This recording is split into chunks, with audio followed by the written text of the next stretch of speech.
beast! Ah!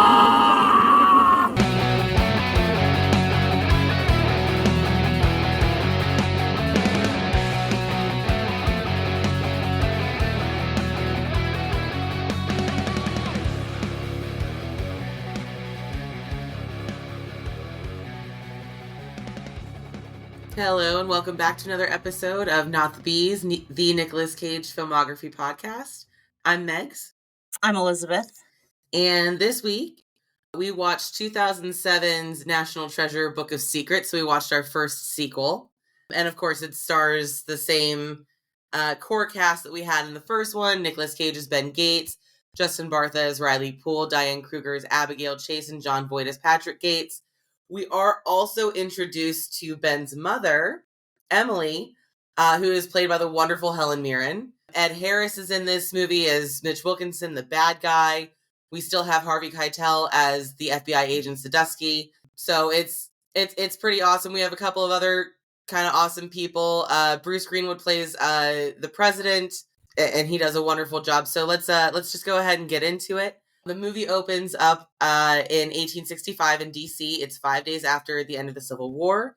A young man is walking into a tavern. He goes into the back and finds a man at a desk doing work. This turns out to be Thomas Gates, an ancestor of Ben. And he's given a book by the young man and asked, can you tell what this is? And it turns out it's something called a Playfair cipher. And the young man asks him to decode it.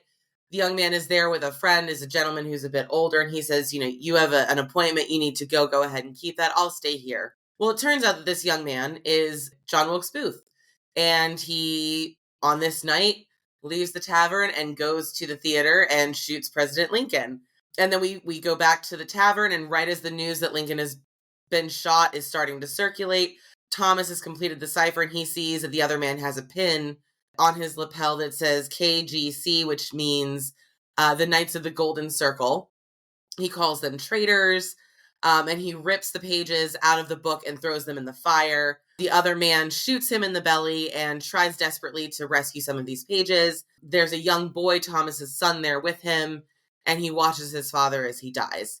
From there, we go to a lecture hall that's full of people, and Ben Gates is giving a lecture on these events.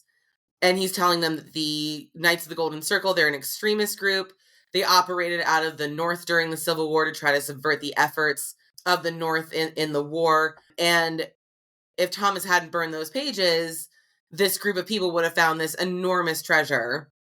Now, Ed Harris, his character, is also at this lecture and uninvitedly stands up and makes an accusation. He's got this one page, the page that was saved by the other man that shot Thomas, that has a list of names on it. And he claims that Thomas's name is on it. So that means that he is a co-conspirator of Lincoln's assassination. And that kind of just sets the whole ball rolling into everything, because he did this to a room full of people with witnesses. So now everyone knows that Ben Gates, after his controversy with the Templar treasure, has now been accused of, his father, or not his father, but his lineage having been part of the assassination of President Lincoln.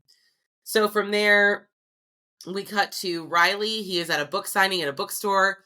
No one shows up. No one recognizes him. It's all very sad. A girl walks up and he thinks that she recognizes him, but she doesn't. She just wants to tell him that his Ferrari is being towed. It's being repossessed.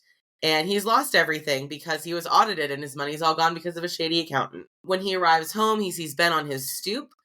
Ben tells him everything that, happened. He also explains that Abigail has kicked him out. He and Abigail had a fight. So he tells Riley that he needs her help, or he needs his help. He needs to be able to break into their house so that he can steal Abigail's work badge, so that they can go and look at this page that Wilkinson had and authenticate it and see if there's anything on it. They get caught, of course, immediately when they're in her house looking for stuff. And she's there with a new date. He is the White House curator. And eventually she helps them after they argue. Connor, the date that she has, he leaves. She helps Ben, she helps Riley, and they can't obviously complete the cipher because that's what's on the back of it. It's transferred ink from the other page, and they don't have the keyword. So from there, we just cut to the FBI. We see Harvey Keitel he is being informed that Ben is in the news again. He's shown an article. And when the other agents explain, Wilkinson and his addition to all of this in the story, he says, well, what do we know about Wilkinson? So let's go do a deep dive on that.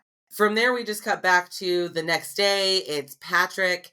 He's watching the news, and Thomas's name is released as a conspirator. He's really sad. Ben gives him a pep talk about, the story that was told to them, like they can prove their innocence. He asks his dad to tell the story again. Patrick tells him, and he says, the last thing that his father had said to him was, the debt that all men pay. And of course, Ben is a genius, so immediately he's like, it's death. The debt that all men pay is death. That's the keyword to the cipher. So he goes and he plugs that in, and, Riley does it for him because Riley's the computer guy. And they get a partial on 2 words. One is a name, Laboulaye, as in Edward, who was a French statue maker. He's most famously known for creating the Statue of Liberty. The second word, he has to call Abigail, who happens to be at a meeting with Wilkinson, which seems strange that they know each other, and says there's a partial word here. I only got a couple letters. The first word's Laboulaye. And she says, what if it's Lady? Because it turns out there were 3 statues of the Liberty that were made. One of them is in New York on Ellis Island. The other one is in the Luxembourg Gardens. And the third one is in Paris. So we cut to, from there, him and Riley have gone to Paris and they're using a drone. They're trying to find where the clue is. Ben suggests that they look at the torch, and then these 2 bicycle cops come up to them and make a small little crack about how, of course, you're American. Of course, it doesn't dawn on you that this would bother people. So he's very clever at distracting the police while Riley finishes doing what he needs to do. And it turns out on the flame there is something that is written, inscribed on the flame. And he brings it over to the police officers, or he brings it over to Ben. The police officers offer to translate the French words that are on that, and tells them, that it has something to do with the word resolute. Ben, of course, again, immediately figures out that it's the 2 desks that Queen Victoria had built out of the remnants of the HMS Resolute. One of the desks is in London, and the police officers call a cab to take them wherever they need to go. I don't know, distance, if a cabbie would drive all the way from Paris to London or take them to an airport or train station, but whatever. Riley gets a ticket for the drone because it's his. Back at the FBI, we're really just, Harvey is getting little details about Wilkinson being thrown at him from the research that his agents have done. Apparently, he studied history at the Virginia Military Institute, and then he formed and ran a Black Ops merc company that worked in Iraq and the Congo. So, I mean, even his choice of career was not That's good. just what you do. That's what you do when you're evil. That's what you do when you're evil and you have a history degree. Yeah. And Harvey's curious. He's like, well, why did he bring this up? Why did he bring this page up when he could have literally sold it for so much more money on the private sector? But then we leave the FBI again, and next we see Patrick back at his home. It's the middle of the night, and he's being attacked. It turns out that these are Wilkinson's goons. They've sent him to Patrick's house, and they go and they clone all of his devices, his computer and his phone.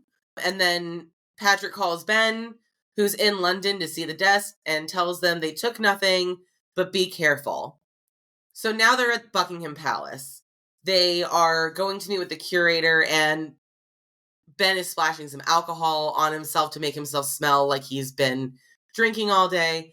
And who should arrive out of nowhere but Abigail, because Patrick called Abigail. And she's like, oh, well, I should help. So they, she jumped on a plane and went and met him. And he doesn't want her there. He starts to create a scene.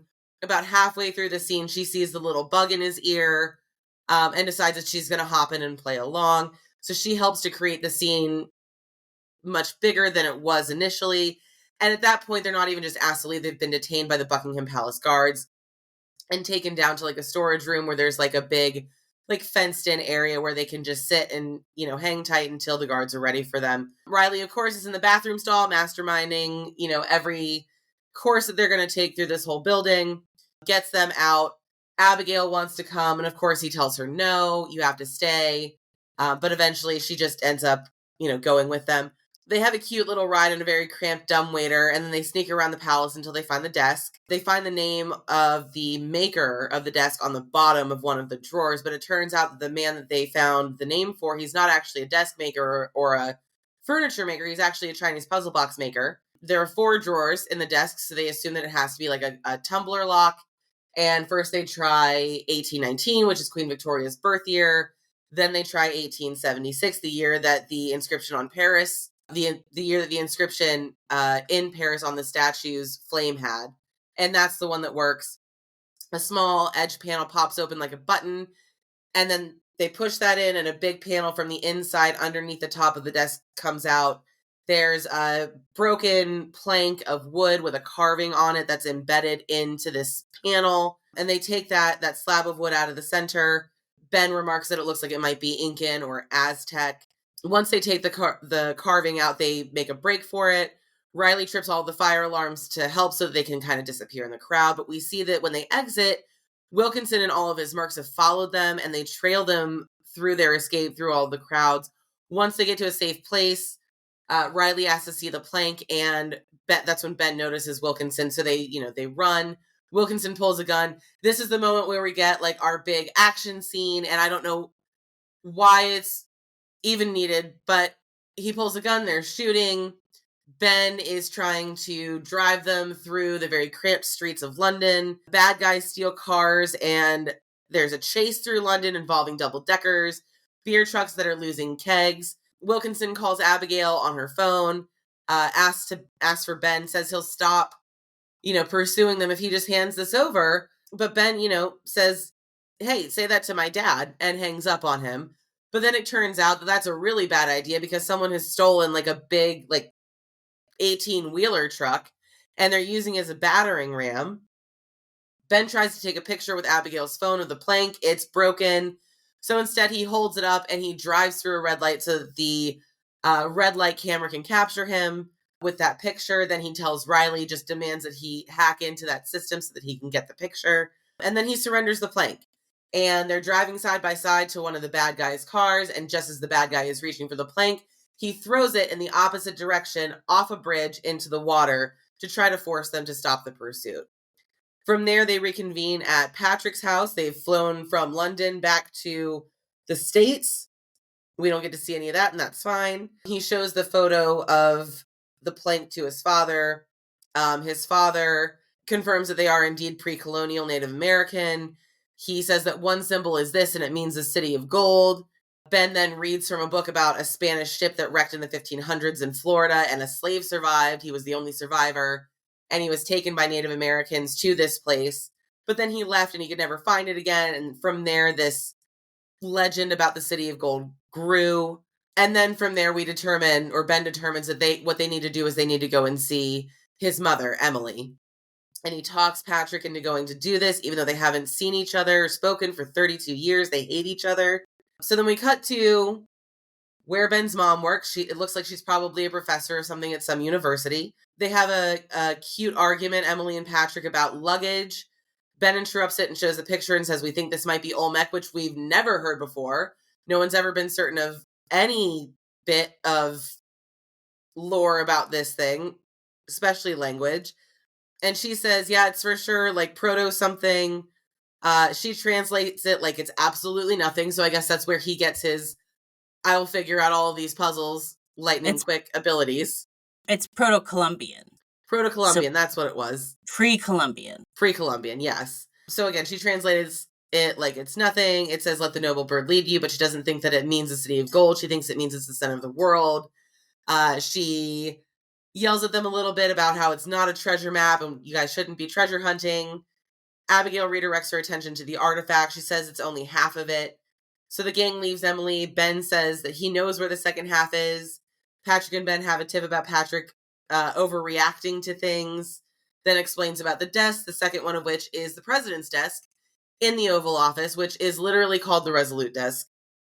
So then from there we cut to Wilkinson and a few mercs with another person that's analyzing the first half of the carving, and he tells them the same thing that Emily told Ben and his group. We go back to Patrick's house. The gang are researching the White House. The next event for the public is an Easter egg roll, so Ben tells Abigail that she should call her date Connor, and she happily agrees to make him a pawn in this treasure hunt without his knowledge. Then we cut to the event. Abigail and Ben are arriving together. She's about to split off and go find Connor, but then Ben is approached by a 6-year-old that somehow recognizes him from the accusations that have been in the news, shouts at him with ridiculously well-structured conspiracy-laced questions about how he didn't have guards and all but one bridge was closed when it came to the assassination. So good. It's the so scene ridiculous. Is so good. I love it so much. It's this Nick Cage yelling at this 7-year-old. Yeah. For no apparent reason except that this kid is reads the Washington Post or some shit. Right. It's so good. Normal 7-year-olds do. It's so good. It's so good. So he refutes all of this. I'm sure this will be called back later at some point when it comes to a clue, but then the snotty-ass kid runs off, and here comes Connor from behind calling to Abigail. He seems confused that Ben is there. And then Abigail and Ben sort of play him and manipulate him into showing them the Oval Office while the event is going on. So once they get in the office, Connor explains about the desks to Ben and Abigail as if they don't already know. Ben and Abigail act like she lost an earring so that they can distract Connor so that Ben can go and work on the puzzle. But this half is gone. He's able to open the desk, but the portion that slides out that should hold the second half of the carving, it's missing. He takes a photo of the embed where it was, but Abigail had to kiss Connor to keep him distracted that long because Ben was taking forever. Outside, they met up with Patrick and the gang. They examine the photo, and Patrick mistakes it for the symbol that's on the inside of that indent. It looks like the presidential seal, but Abigail says it's not because the eagle is holding a scroll, not an olive branch. So Riley, he exclaims because no one's read his book, and he describes this symbol, but he can't tell them about it. He has to show them the symbol in his book. And so they go to Ben's car, and Ben just conveniently pulls out the yellow envelope that the book was mailed in because he opened it, but he never read it. So anyways, he opens it to the chapter that Riley tells him to go to, and it describes something called the President's Secret Book. It's a collection of documents and other huge national secrets that are for president's eyes only. So now they have to steal that book, of course, because whatever was in the scroll or on the carving is now in that book. So Riley pouts about it because Ben seems skeptical. He was like, you can come to me with way less evidence than this, and I would believe you. So they decide that they're going to go do it. Next, we see Ben. He goes and calls the FBI, or he goes to the FBI asking if the book is real. Harvey and Ben then go outside to, quote, feed the ducks, and he confirms that this book does exist. No one knows when or where it is except the current president. We go back to Patrick's. Ben and the gang are listening to Ben lecture about Lincoln. They plot to kidnap the president at his birthday. So they call all the hotels that he would likely stay at and create fake problems for them to force everyone to stay at this one hotel called Mount Vernon. At the hotel, Ben sneaks in. He approaches the president and shows him this blueprint, this hand-drawn blueprint of the hotel. And it was hand-drawn by George Washington. The president, of course, was an architectural history major, and he loves it. It's so convenient. Ben says that it was owned by his uncle who got it from a slave that used to work there. He points to a secret tunnel that was never found, and the president, of course, is hooked. He wants to look for the tunnel. They set off to go and find it. He convinces the president, he convinces his Secret Service people to leave him be. They find a secret door where they have to move stuff. It's it's George Washington's symbol, but they have to move one of the W's to the side, or it's a V, I think. They have to move one side of the V to the side. There's also an arrowhead in the center that they have to turn. They open the secret door. They get into the secret tunnel. Ben closes the door behind them, locking them in and away from Secret Service. So from here, Ben asks the president about the book, and the president is just denying. He said it doesn't exist, so on and so forth. Ben says that he's seen the seal. The president wants to leave, and he's like, well, the exit's this way. I'll take you to it. Like, I'm not trying to keep you here. So they walk down, they explore the tunnel, they bond over the fact that Lincoln is their favorite president. Ben convinces him to let him see the book by telling him what he thinks it leads to, that the treasure can be given back to the Native American descendants of the people that, fostered this city and kept it safe. As they reach the end of the tunnel, Ben points the president in the way of the nearest road, and the president then admits the book does exist. It's in the Library of Congress. He gives Ben a very complicated book code and then another 4-digit code, and that unless he finds what it is he's looking for, he won't be able to clear Ben's name because he did kidnap the president. He would be arrested. Ben says that he understands it. As he goes to walk away, the president says, hey, if you get to the book, if you're able to get it, have a look at page 47. I can't figure that out. So they part ways. Ben calls Riley, says, meet me at Library of Congress in 20 minutes. Harvey at the FBI is alerted that the president was kidnapped. So he starts making moves to go and get him. Ben is met by Riley and Abigail at the library. They have to sneak into a very special section of books. They find an office with a keypad on it that has the presidential seal on it. Ben inputs the 4-digit number that the president gave him, and it opens, and then they go in and they try to find it with the book code that he also provided, but it's not there, it's missing. So Ben pulls out one of the books where it should be and notices behind it that there is like a spun dial combination lock, and he puts in the book code. It matches to what it should be, and a small compartment opens, and a leather-bound, almost, it looks like a journal, pops out. And he starts to flip through it, and Riley's like, oh, no, Area 51. No, the Kennedy assassination. But he's, to the chagrin of Riley, he's just passing through all of that. And he gets to a section about this plank of wood, and they find that Queen Victoria was actually helping the Confederacy because a divided America would be easier to handle. Plus, she needed cotton. And it turns out that Coolidge had carved Mount Rushmore in order to destroy the landmarks that led to that city in order to protect it. And Riley, of course, being a conspiracy theorist, he's like, Mount Rushmore was a cover-up. So the cops come, the feds and Harvey are there. The gang rushes to disappear. Abigail takes them through the basement levels of the library. Ben calls his dad, says he sent the photo. He takes a picture of the photo in the book of the plank, and he sends it to his dad. He says to get it to mom, she can translate it. But because Wilkinson has cloned all of their tech, he hears everything. Ben and the gang get out of the library, but they lose a bumper on the car. In the process, they have to go through a barricade. Meanwhile, Wilkinson has made it to Emily's office before anyone else. Shows her the photo because, of course, he cloned the phone, so he's got the photo. She refuses to translate it. She calls him a treasure hunter, like it's a bad thing. He gets a call from one of his goons that Patrick is on the way up, and he tells Emily to lie to him or he will kill Patrick. Patrick shows Emily the same photo, says that they already know it leads to Mount Rushmore. Emily gives him some cryptic answer in a way of reading it and then dismisses him. He asks if she ever thought that he did the things that he did to impress her. They have a little fight about that. Then she tells him to go away. Wilkinson comes out of hiding, says Ben never would have found the treasure, and produced a letter from the Queen to his ancestor, Albert Pike, who was showing sympathy to the Confederates, but it holds the final clue, apparently. And it's just useless without the translation. So he burns the letter and tells Emily to get her coat. He's kidnapping her as well. They head to Mount Rushmore, but the cryptic message that she gave to Patrick was actually a code. He and Ben deciphered it, so Ben and the gang have beaten them to Mount Rushmore. They meet them there. Ben explains that he kidnapped the president. The FBI is on the way. Probably would love to meet Wilkinson too. Emily tells Ben about the burned letter, so Ben offers to find it for him since he's already done all the work. It'll clear his family's name. Wilkinson can have all the treasure. Wilkinson wants the credit for the find, and Ben agrees as long as his men and all of their weapons stay behind. Wilkinson agrees. So Ben and his family, plus Wilkinson, they go off searching for this entrance to the treasure, to the City of Gold. Wilkinson tells him that the clue in the letter was that the entrance will be revealed by rain on a cloudless day. Ben deduces, of course, immediately that this means that they just need to make the rocks wet.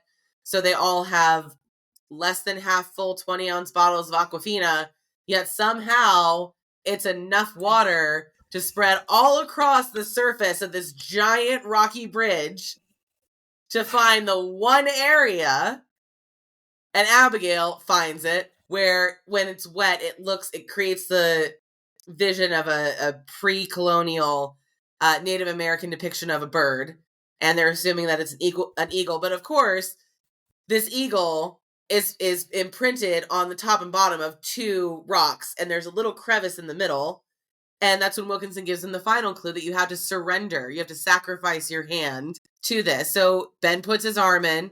He finds what looks like a latch. He pulls it, and then it drops half of this giant rocky bridge to show the entrance to a cave on the surface below. So they climb down there. Everyone files inside of it. There are old stone carvings and what's discovered to be counterweights to keep the door open. The ropes, of course, are incredibly old. And Riley being Riley, he has to touch everything. So he just barely touches one of the ropes and it snaps. It causes the cave entrance to shut. They're all locked in. They can't move this giant weight out of the way. And they have to follow the cave. They immediately encounter a trap door, and there's a giant square balancing platform beneath, but only Ben, Abigail, Riley, and Wilkinson fall through. Patrick and Emily are left above, and the two of them continue on looking for somewhere else to access where Ben and the gang went. Below, on this platform, they're negotiating how to get off the platform and in what order. Wilkinson demands to go first. They work together to raise a corner of it to reach a ledge where they can see a rope hanging, and they take turns counterbalancing. It's very tense. They determine that someone has to stay behind. Riley volunteers, but at one point the load-bearing column of the platform starts to crumble, but they find something to counter the weight. Wilkinson and Abigail have made it onto the ledge. They find an idol or something. It's a cylindrical object that's very heavy, and they roll it down, and in a thematic move, as it's rolling towards him, Ben hops over it and runs up, and everybody makes it to the ledge. The platform, however, is destroyed and falls below them. It's surprising to me that nothing else crumbles at this point, but, Meanwhile, Patrick and Emily are having an adventure that includes emotional support and vine swinging. They kiss and make up. It's adorable. Ben and the gang make it to the treasure chamber. It's flooded. Abigail says that there's nowhere to go. They have to go back. But Ben finds a very obvious wheel sitting right in the middle, and has someone, help him turn it. The water drains. They follow the chamber down and find a temple that has pyramids that are built out of solid gold with different platforms and stuff like that. It really does look like a city. Emily and Patrick somehow also find their way to this chamber. I'm guessing due to the cute vine swinging. Wilkinson apologizes. He says that this was the only way to get Ben to help him find it. It was time for his family to make a name for himself. So he, ostracized him publicly, accused his family of being co-conspirators in the assassination of one of the presidents of the United States. Also that he would help him find this treasure. Instead of, I don't know, like a regular person saying, hey, you're a treasure hunter. I think I have a treasure map. Do you want to help? Like a normal person. Anyways, I digress.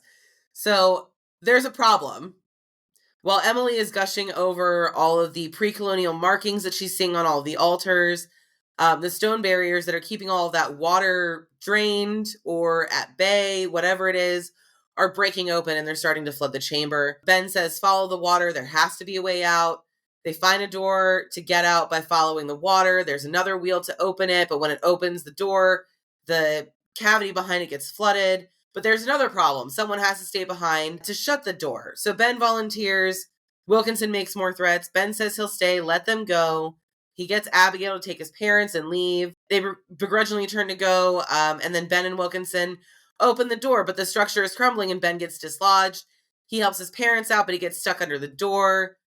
He tells Wilkinson, like, hey, if I'm stuck on the door under the door, it stays open. Like, come on. And Wilkinson says, no, we've made it this far. He says, get everyone out. He opens the door and lets Ben out, and then he drowns. Ben and everybody get out. They call the FBI. He says that, they found it. Sadusky says it doesn't matter. He committed a crime. Ben gets arrested. He gets taken to the president, who said that he wasn't kidnapped. They found a tunnel. The door closed. Ben saved his life. The president shows them tomorrow's headline, where Thomas Gates is named a hero, and they'll all be credited for the find. Ben says, and Wilkinson, don't forget him. The president asks about page 47. Ben says it's life-altering, and he and the president start to walk away. And then we cut back to the City of Gold. It's been a few days. It looks like it's being excavated. Emily is there. She's in charge. She's telling everyone to be careful. The movie ends right in front of Mount Rushmore. Riley finally gets recognized by someone that read his book. Ben and Abigail decide to get back together, and he can move back in now. They kiss. Fireworks go off. And then back in D.C., the last thing we see is Riley gets home. His car is back. It's got a note from the president that he can have it back and it's interest free. And then he immediately crashes it. The end. Credits roll. The end. So there was this movie was very busy. I feel like I talked for way too long. Ooh, yeah. I mean, this movie was only like 2 hours long, but there's so much that happens. And it's all very connected. I didn't realize you'd been recording for 30 minutes already. Yeah. There's a lot that happens in this movie, and I'm gonna go ahead and say it. I think this movie was better than the first one. What do you think, Elizabeth? Really? Mm-hmm. No, this is not better than the first one. You don't think so? No. In fact, the second half is lit so poorly as to make it practically unwatchable. Really? Yeah, the entire time when they're in the tunnels and they're looking for they've gone into Mount Rushmore, they're looking for, the City of Gold. The light is terrible. It's lit only with flashlights. It's impossible to see anything. It's impossible to make out where they're going or what they're doing or anything. Well, I mean, they are in a cave, but you are right. It is dark. It's very dark. I'll give you that. The first one had a lot more interesting history. This one kind of just has some bullshit that they made up. I think John Voight is so overacting in the second one. He's so bad that I just pined for the, 3 minutes of screen time he had in the first one. Maybe it's just because I love Ed Harris. Ed Harris was great. I think he added something to this movie that we didn't really have from Sean Bean in the last movie. Not that I don't love Sean Bean, because I do. I absolutely love Sean Bean. I'm just saying that Ed Harris is a much better bad guy. Well, we can agree to disagree. That's fine. That's fine. I don't think this was a good movie. I just think that it was better than the first one. I think the costuming was better. I think the writing was better. I think it was funnier in a lot of different aspects.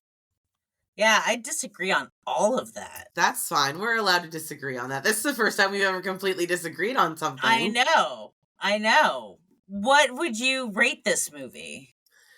I mean, I don't think it's good.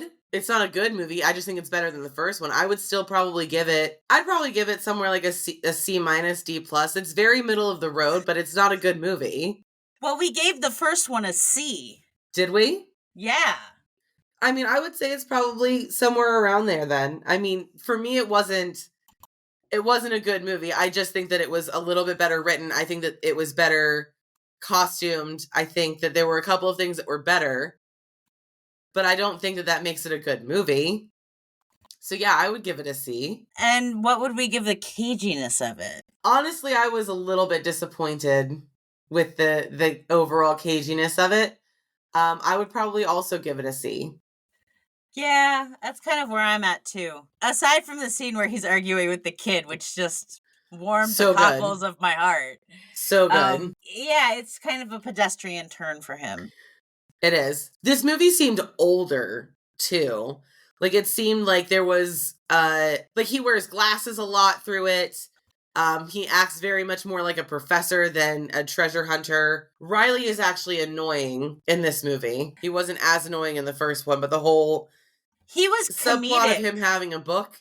He was comedic. He is the comedy relief. In the first one, he was comedic. In this one, he's just annoying. Yeah, because it's just about his book. And like, I don't like that whole like subplot, whatever, of him not being recognized like as an author and being one of the treasure finders. Like that just annoyed me. Yeah, I agree. I think that Abigail's lines were much better than they were in the first movie. They actually gave her agency and something to do in this one, which was nice. Yeah. So I will grant you that. John Voight still sucks, though. Oh, yeah, he absolutely still sucks. And like I said, this movie is very busy, but it doesn't actually need to be so busy. I think that we spent a lot more time dealing with his parents getting back together than we did actually, dealing with like, quote, history and clues to finding different things. And while their little arguments were cute because Helen Mirren is amazing, I can't believe they roped her into this. Yeah, I don't know. I mean, there wasn't really a scene other than the little boy that I really would say stood out as something like my favorite part of the movie. None of it was really my favorite part. Like, it's very busy. It's very convoluted in a lot of ways. Like, like in the first movie, the clues that they had all link back to each other and make sense. Yeah. But in this one, the clues don't make sense to anything. Like, we have a letter. Letters can be easily destroyed, burned, mailed, stolen, whatever. But like in the first movie, we had like a pipe. It was an actual, tangible, structured thing. That was the key. And it was from the beginning of the movie to the end of the movie, a pivotal physical clue. Yeah. But this movie was not like that. It was very, very different. Yeah, I didn't like this one as much. I'm sorry. I felt like the you don't history. Have to apologize. I felt like the history was too fake. And yeah, it's almost like they chose Native Americans as like a throwaway. Right. It's a MacGuffin. Yeah. It didn't feel as grounded in reality as the first one did. No, I agree with that. Like I said, I don't think it was a better movie. I just think that there were things that were better about it. Like they were learning, but then they just did other things that were not. I don't know. This is a really pedestrian effort. It's definitely a Disney movie, and it's Disney, so it doesn't really have to make sense. Yeah, overall, this is I don't really know if I'd call this a miss. Like, I don't know if I'd say don't watch this, because, you know. Oh, no, it's entertaining enough. Yeah, it's entertaining enough, but. It's just when held up to the first one, I don't think it's as good. But it's a solid C effort. Yeah, that's fair. I think that's fair. I think this might be our longest episode so far. So, listener, if you're still with us, thank you for your patience. I'll edit it down some. If you can. There's a lot that happens. Like, this movie ping-pongs from one scene to the next very quickly. And, like, it's a 2-hour movie. And, like, just to be able to take notes, it probably took me at least 3 hours to watch it. Because I kept having to pause and go back. Like, where did you come up that this is the Olmec language? From where? Right. Like, you're saying all of these words about, like, you're not telling us anything about it. You're just assuming, like, oh, yeah, Olmec, I know, sure. Which Native American tribes which tribes is that language ascribed to? I don't know. I have no idea. It's not explained. I also have no idea what his mother does. She's clearly into history. Clearly, mom and dad used to have some kind of adventuring life. I can only just, imagine. Well, she's a professor at the University of Maryland. Right. So of what? Yeah, well, I assume she's a professor of Native American studies and history. Maybe. That could be dead languages. We don't know. She could have been a professor of symbology. We don't know. It bothered me, though, because that's the whole point of the plot, right? Yeah. So, I don't know. That's all I have, though. This movie is pedestrian. It is entertaining, but it is very busy, and it is a bit disjointed. The writing is a little bit better, but some parts of it are very annoying, and it's not very fleshed out. This is a very thin concept of a plot. Elizabeth, did you have anything else? No. I think you summed it up. All right, fair enough. Well, that's gonna do it for us here this week. Listener, if you've, again, reached the end of this episode, thank you. If you want to follow along with us, you can see us on socials on Instagram at NotTheBeesPod. We are also on patreon.com/NotTheBees if you want to support us, chip in a couple of bucks to support what we're doing here. We would also love if you would interact with this show on whatever app you get your podcasts on. Like, subscribe, comment. We'd love to hear from you. But yeah, that's it. That's it for me. I've been Megs. I'm Elizabeth. And we'll see you next time.